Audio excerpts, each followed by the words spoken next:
বহুদলীয় গণতন্ত্র দিয়ে জিয়াউর রহমান সাহেব সেই টর্চ বেয়ারার কাজ হিসেবে দেশনেত্রী বেগম খালেদা জিয়া এতদিন করেছেন, এখন তারেক রহমান সাহেব সে গণতন্ত্রের টর্চ বেয়ারার।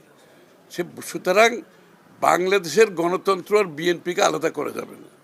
এই দলটি শুরু থেকে শেষ পর্যন্ত গণতন্ত্রের লড়াইয়ে বারবার জিতছে, এইবারও গণতন্ত্রের লড়াইয়ে বিএনপি জিতবে ইনশাআল্লাহ। মানুষ উদ্গ্রীব হয়ে অপেক্ষা করছেন তারেক রহমান সাহেব চট্টগ্রামে আসবেন, ওনাকে এক নজর দেখবে, ওনার কথা শুনবেন, কারণ উনি দেশবাসীর মধ্যে তার জনপ্রিয়তা, তার কথাগুলো এমনভাবে ট্র্যাকশন পাচ্ছে যে জনগণের কাছে গ্রহণযোগ্যতা পাচ্ছে।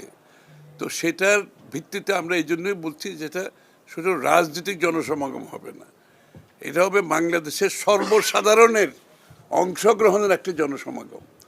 সুতরাং এটা একটু ভিন্নধর্মী সমাগম হবে, শুধু রাজনৈতিক হবে না। এটার বৈশিষ্ট্য হচ্ছে ওই জায়গায়, আমি ওই জায়গাটায় জোর দিতে চাচ্ছি। এটা শুধু রাজনৈতিক জনসমাগম হবে না, এটার বৈশিষ্ট্য ক্যারেক্টার হবে একটু ভিন্ন, সকলের জনসমাগম, সর্বস্তরের মানুষের জনসমাগম।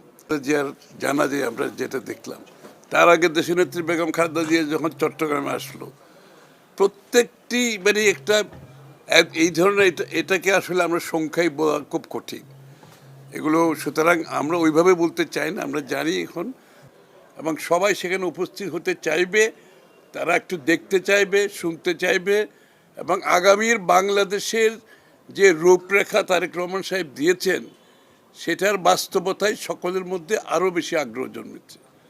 এবং আগামীর বাংলাদেশ কোথায় যাবে, জনগণ তারেক রহমান সাহেবের কাছ থেকে তাদের প্রত্যাশা অনেক বেশি, তাদের আকাঙ্ক্ষা অনেক বেশি। এই জন্য এই জনসমাগমের চরিত্রটা একটু ভিন্ন হবে। হয়তো সমাগমের দিক থেকে আমি বলবো কত বিশাল হবে সেটা আমি আগেভাগে বলাটা বোধহয় সঠিক হবে না, সেটা আপনারা দেখতে পারবেন। যেদিন হবে সেটা আপনারা সচক্ষে নিজেরাই দেখতে পারবেন এবং রিপোর্ট করতে পারবেন।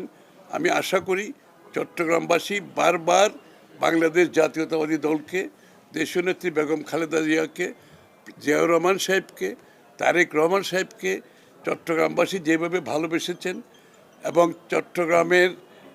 চট্টগ্রামের জনগণ যেভাবে সমর্থন দিয়েছেন, চট্টগ্রামের জনগণের উপর ওনাদের যে আস্থা আছে সেটা আবার প্রতিফলন আমরা দেখতে পারবো আগামী 25 তারিখের জনসভায়।